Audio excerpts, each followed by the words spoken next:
Okay, welcome po ulit. At narito po ang isa pang model house ulit ng Peribeo dito sa Lipa. Ito ang Erin model natin. Situated sa 156, has a floor area of around 114 square meters. 114.98 to be exact. So, Erin has 3 bedrooms po ito and 3 toilet and bath. Tapos may provision din siya for parking na dalawa. At may maid's quarter din siya na naka-separate. So, here, nandito po tayo sa loob. So, clear na clear. Hindi ko dress up unit ito. Makita yung actual turnover natin. So, ito po yun. Pwede na dyan po yung living area. Nandito yung inyong dining. Nandito yung inyong kitchen with countertop. So, ito po yung kanyang CR. In case may bisita kayo. So, pang ano po yan, pinaka-powder room.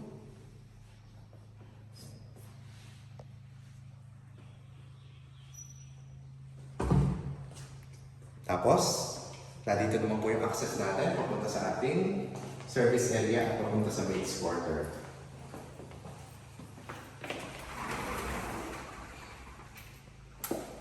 Yan, malawak pa po ang ating sides.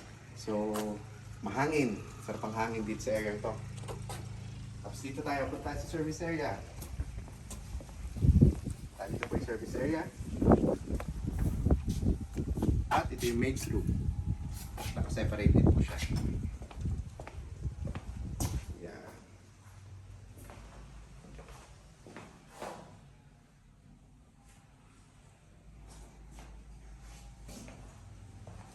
Okay. Ito pa po yung extra space. So kung maganda, single detached, makakaikot ka sa unit. Walang firewall, sides. So pag ikot mo, dito ka na ulit. Okay.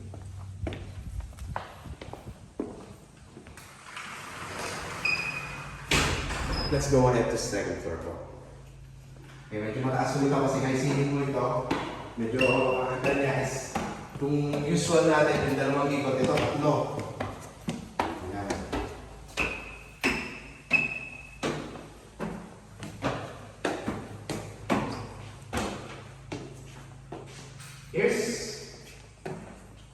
Ito po yung common na CR. Yan. Tapos ito yung bedroom number 1.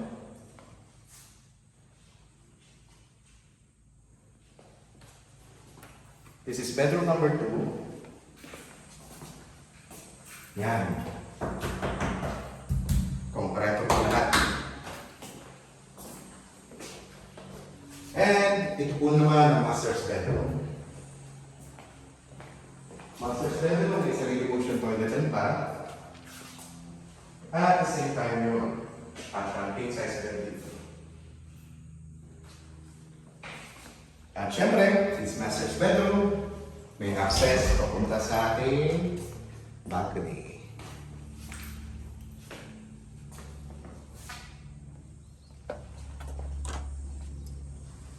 Okay po ba?